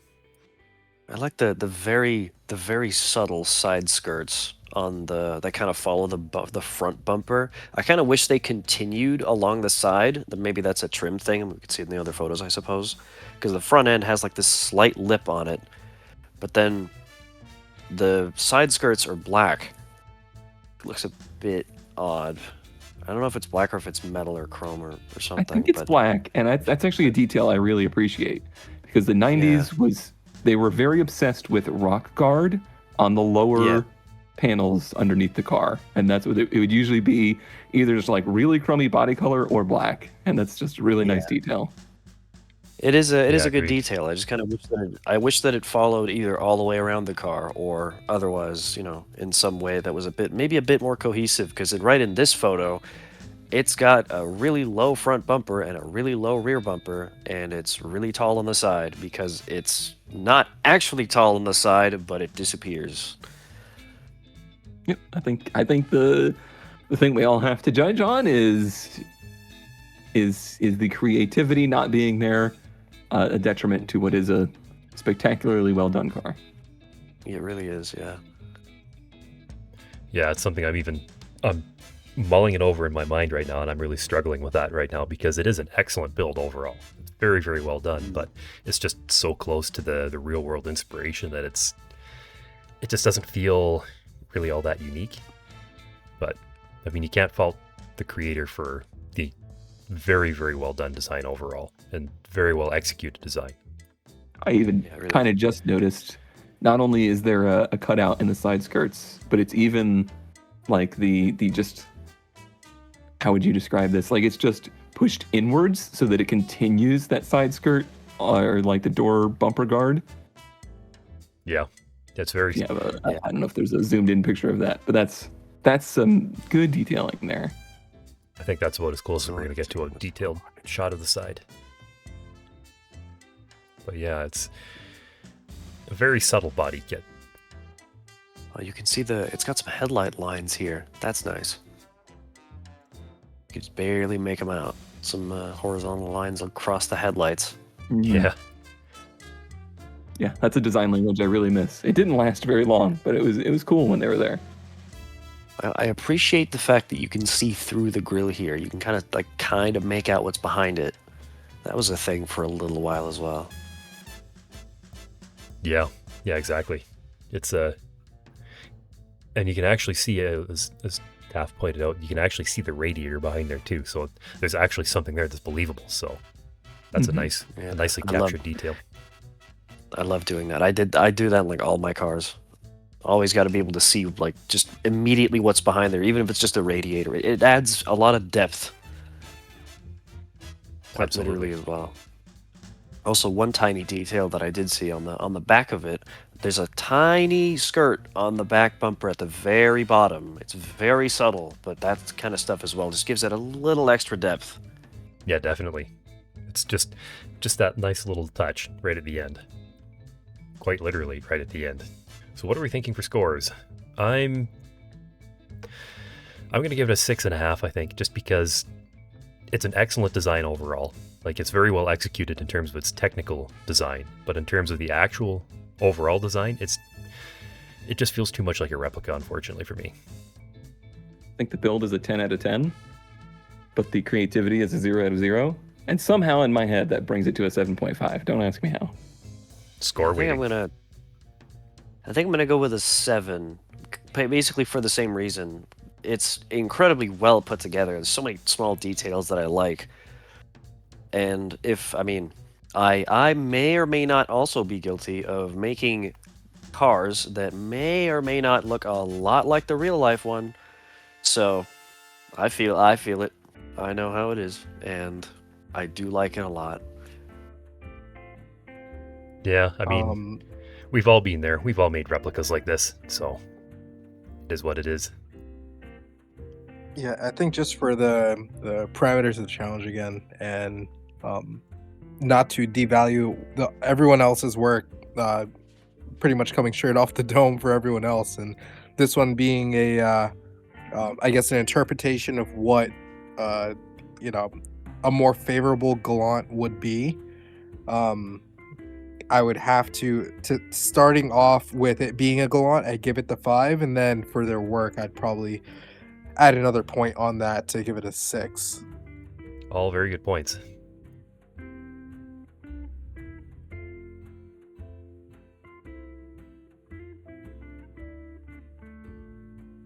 Yeah, I'm on pretty much every major platform on Instagram, TikTok, YouTube. It's either Monster Motoring for all my real life stuff, and then exclusively on TikTok and YouTube, I have Monster Motoring Gaming, which you can find. Anything having to do with gaming and cars is pretty much where I house all those. And for me, you can pretty much find me as Cone Dodger or Cone Dodger 240 anywhere, Twitch, YouTube, mostly doing gaming and real life content on YouTube these days, and just gaming stuff on Twitch, Cone Dodger 240. Fantastic. And we'll make sure to get those into our video descriptions and whatnot, and so we'll give you all the shout out that you deserve for this.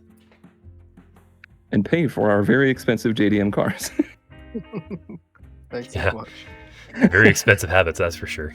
it's a crutch. On to our next build here from Von Doom, and this one is yet another sedan, but this one it seems like it's more of an all-rounder kind of design, you know, a little sporty, a little luxury, a little bit of everything here.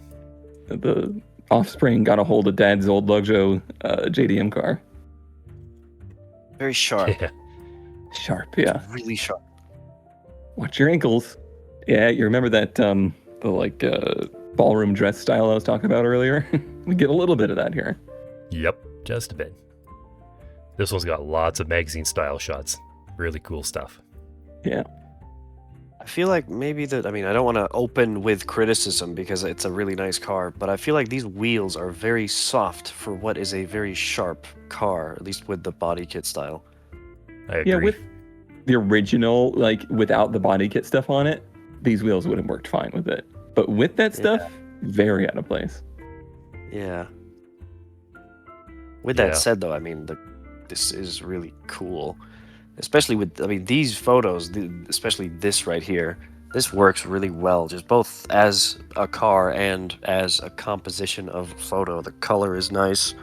The way the car's posed in both shots is nice.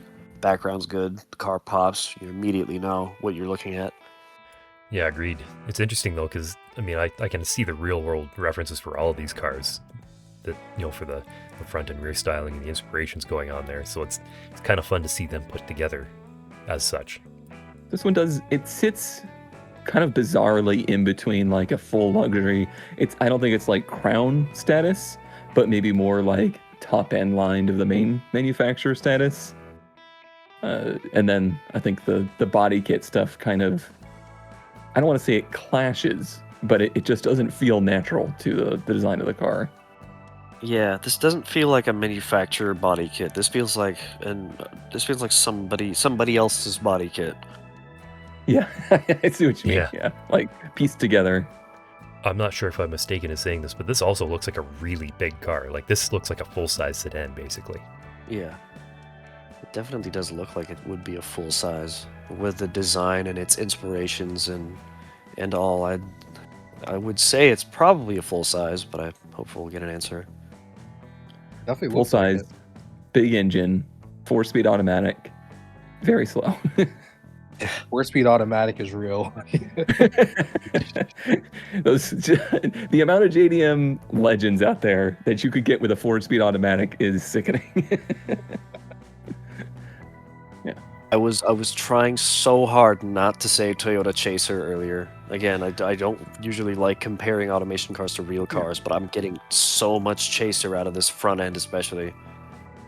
Well, for me, looking at it, I think it almost takes it from like if you were to take the Chaser lights and flip them upside down and reverse it. But I see E36 in the front end.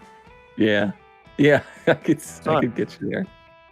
With this exact angle, I see quite a bit of R32 as well.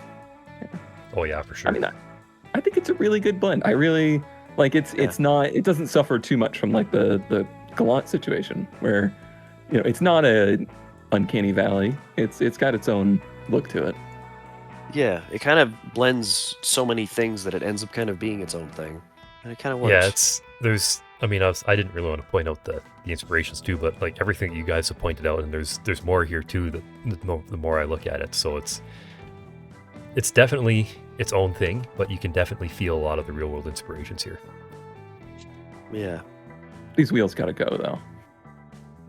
Yeah, I'm not super keen on these wheels, especially from this angle here when you see them lit up. They just seem too super high offset. Like when the hub is actually extended outside of the wheel, that is just always a massive turnoff for me. Even on real cars that do that, I just really hate that design.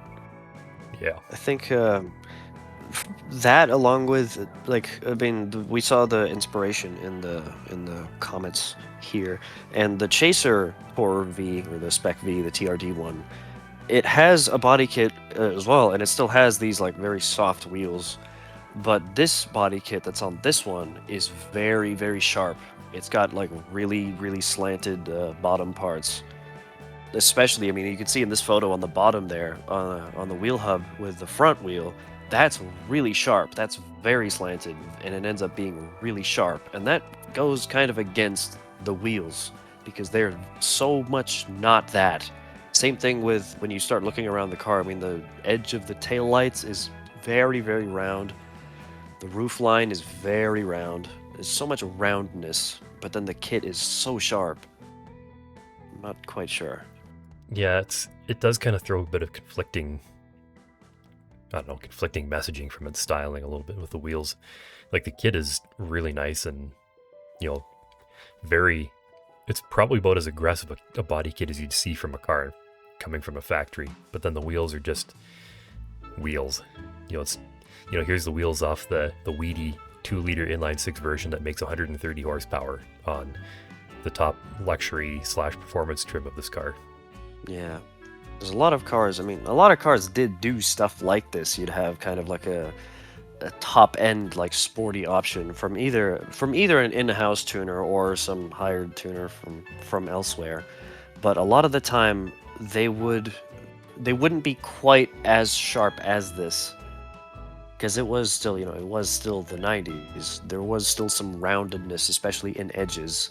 It's like the very bottom of places, for example. I mean, this works a lot better in my opinion. These kinds of wheels, this is really cool, because this is sharper overall, and this works a lot better with the kit itself. This feels a little bit more like a modern interpretation on the car, though. It does. Yeah. The wheels are big. The car is very low. The tires are very narrow. But overall, this presentation of the car works a lot better. Yeah. In these photos, you kind of get a Lancer Evolution type feel, even though it's bigger than that. Exactly like an Evo 6. Yeah, the front end especially gives it the real feel. But yeah, interesting. And of course, with all the magazine shot type things we got going on here, I really like this presentation. You know, it's a fun way to show off your car and really bring it in period. Definitely, yeah. These are really good photos overall. Not to nerd out on that, but this style that's presented in the magazine shots is aftermarket stuff. Like, that's fiberglass body kit, and the fiberglass stuff is usually very sharp because it's molded that way, versus the factory stuff is usually done in urethane, and it has to be done in a high production mold, and usually you get these more rounded shapes on the production stuff for that reason. Yep. And the other thing too is It's a lot of them them sharp. with a lot. Well, not only that, but there'll be like internal durability requirements. Like, this car has to be able to go over a bump and then get high centered and not have the kit be damaged and whatnot. So there has all kinds of internal durability and strength and so on standards that have to be adhered to with a factory kit versus something you get aftermarket. I do want to give it some points on that note, though, because when we talked about one of the previous cars where the kit doesn't really quite follow all the way around, this car does that really well. You can see the diagonal part of the front end that kind of goes around and then gets interrupted by the wheel, and then continues in that same kind of diagonal style. That's nice. Very nice. I mean, at the end of the day, everything we're pulling out here is just really it's nitpicking at the end. For all intents and purposes. So, all these builds that we have seen are quite good. It's just we have to find a way to differentiate them, and we're probably being a little bit hard on them, but at the same time, these are the 12 best builds out of 135. So, it's only fair that they get picked apart mercilessly by a bunch of people with no skin in the game. And on that note, I think it's time to talk scores. This one, I do quite like it. It's not a perfect build, but it's quite good nonetheless. I don't know. I'm actually feeling pretty generous on it. Probably going to give it an 8.5. I agree. I'm also going to give it an 8.5. Partly, perhaps, because I'm very weak for wagons with body kits. They're very cool. And especially this photo setup, this one specifically, brings it up quite a bit for me. Because these wheels, they may be somewhat more aftermarket looking, but this fits a lot more than the earlier one. Because this is nice. I do like this as well. I just think the kit is a bit sharp compared to how soft the wheels are. But that obviously isn't a problem when you have sharper wheels. Speaking of, also these are also very nice photos on that note. But overall, I mean, the car is really nice. There's a lot of details that I like. It looks good. Things work. I like it a lot. Something we get a little bit more of a view here, what was a little bit hard to see, is there's just an ever so slight sort of, it's not really a box flare, but there is a front fender flare that has been added on. Yeah, I was completely invisible in those other pictures, as well as how much hood bulge it has. Mm-hmm. Yeah, I mean, I think for me, I like the overall design. It's hard because of the amount of sedans that we've seen previously as well. It's impossible for me not to see judge it against what they've done and the design aspects. So I think, given everything else that I've seen so far, I'd have to give this a 7. Of the sedans we've seen so far, this one's probably not my favorite of them, but the presentation is absolutely my favorite of them. So I'm giving this one the high score of the sedans with 7. Yeah, overall, quite a nice design, I have to say.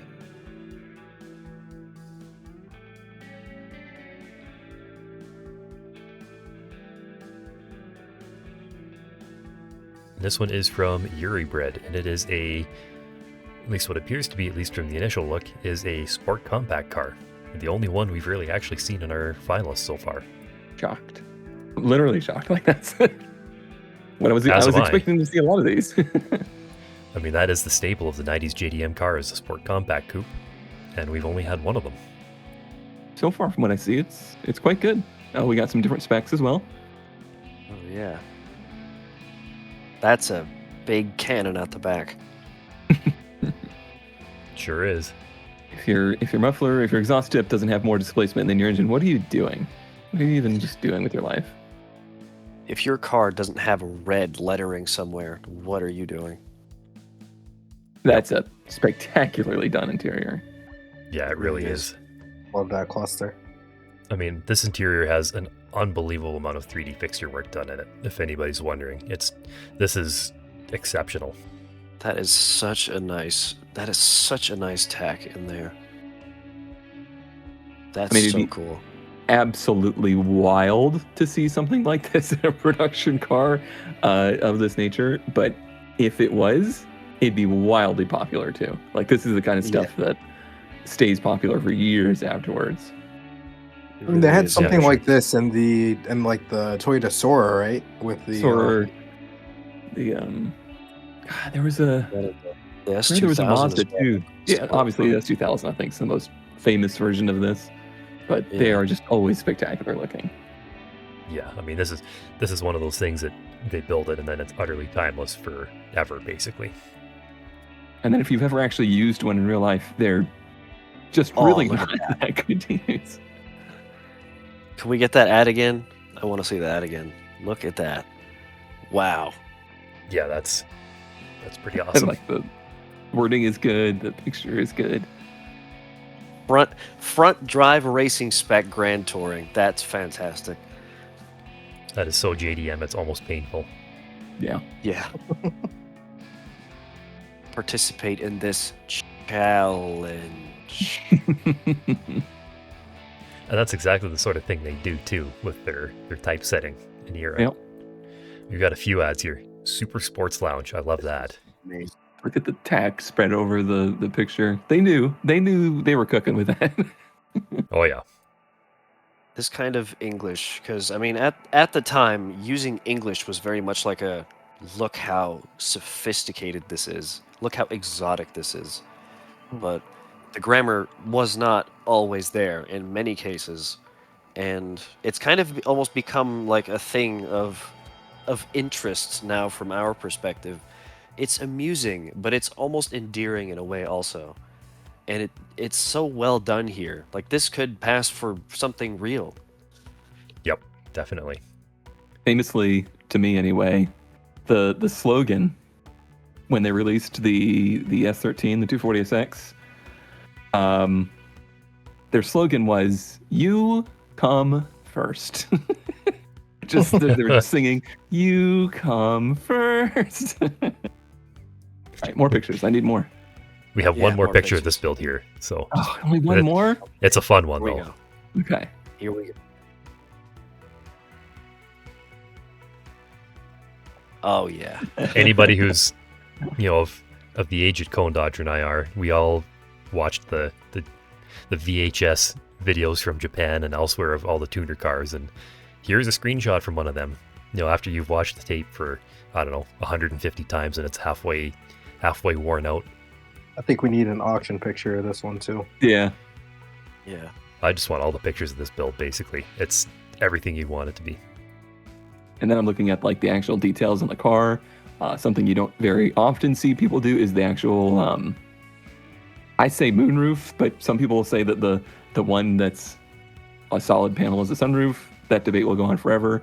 But that was kind of a very specific 90s thing of the steel sunroof. The way the front lip, like we talked about earlier, dips up in the front so you can clear the curbs or out of the parking lot. Everything is just super well detailed. I also want to put out this car does the flow of design exceptionally well, because a car is a car. It needs to be functional, and not every single thing on the car needs to flow. But this car's front end, in many ways, is just fantastic. If you see like the little indent in the middle where the grille is, kind of flows up on each side perfectly into the headlights, and it makes it just everything fits so well. And with the hood bulge, like everything just completely connects together right there. Yeah. As well as the indent, like I talked about in that front lip, is perfectly in line with the grille, like the main grille opening. Yeah. Yeah. And Yeah, even agreed. the bottom lights, they kind of go up right into the little split between the lights there as well. I'm pointing at the screen right now because I'm so into this design. I think really the only thing I can fault this design for is I'm just not super keen on the taillight presentation. I mean, it's I get the idea, it's just not really all that well executed. I think that's really the only knock I have against this. Everything else is just amazing. Yeah, the taillights are of the era design. It wasn't an era that I particularly loved, but I think it's super well done to match the era. Yeah, I think it's more the trunk design. line had been, if the trunk line had been at the bottom of the taillights rather than lifted a little bit up, I think maybe that would have given it some more flow. It's probably a conscious design choice, and I can see why it was made, but I personally would have put it a bit down. And also, I maybe would have made it so that the exhaust it had a bit of its own cutout instead of just being under the car, because it does end up sticking out quite a bit. I think most of my complaint actually with taillights, the more I look at it, is it's less the presentation of them, more just sort of automation-y things that are interfering with it. I'm yes and no on the tailpipes. It's just so nice. The tailpipes coming out under the car was kind of an era thing, but yeah, it does feel a little too low in places. Yeah. Like it does fit for the era, but you kind of end up with this kind of thing where it just, Yeah. I mean, the exhaust is almost the first thing you see in these photos. It sticks out a lot. And, it's a sports car. It's supposed to stick out, but it really sticks out. But The there's other so hand of much that nice stuff. argument, though, is that this car is probably based on, if not directly, but certainly probably platform sharing with what's likely a very humble economy car. So they probably wouldn't have a whole lot of, it's just use what you have available, basically. So at least I'm assuming it would be based on, at least either directly from an economy car or, a sharing platform or some engineering with one. I agree with Taff. The bulge in the door is very hard to pull that off, and very well done, and it does give this car the extra flair it needed. It really ties the car It really together does well, do too. that. I think I'm pretty confident in giving this car a 9.5 out of 10. It's just that good. I'm torn. I'm trying to.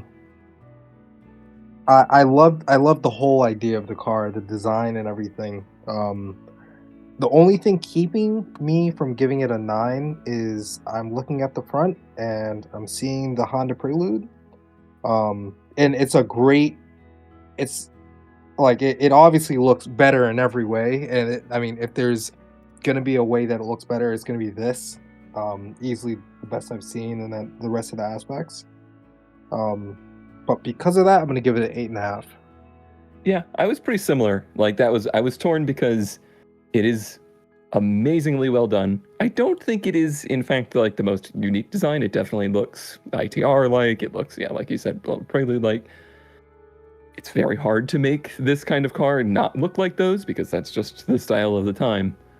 The thing that brought it up to a 9 for me is the interior. Like, the amount of work that went into the interior and just the uniqueness of it is worthy of a 9.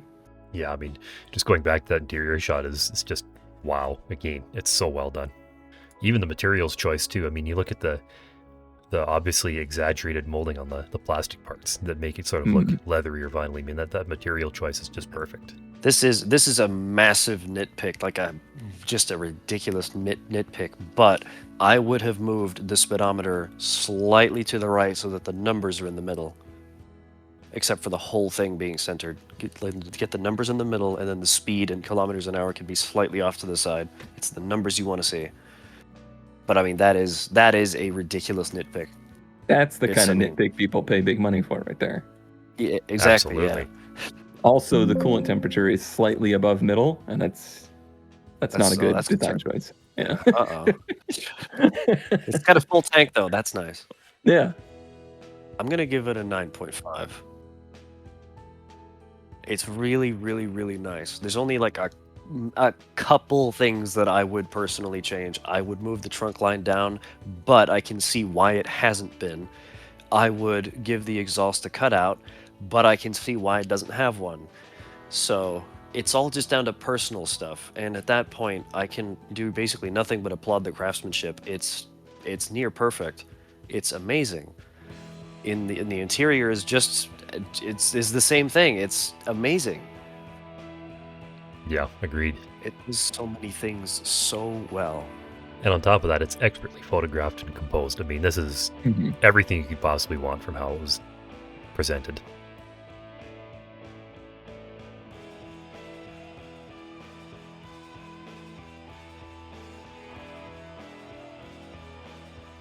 Congratulations to our winner Yuri Bread for their commanding victory over the rest of the finalists.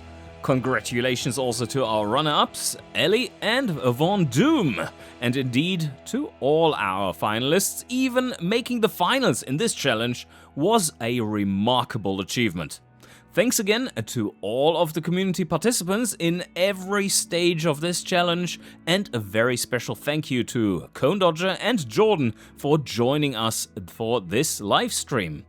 Be sure to check out their excellent channels, which you can find linked down in the video description below. And with all that said, I hope you enjoyed, and I shall see you guys next time.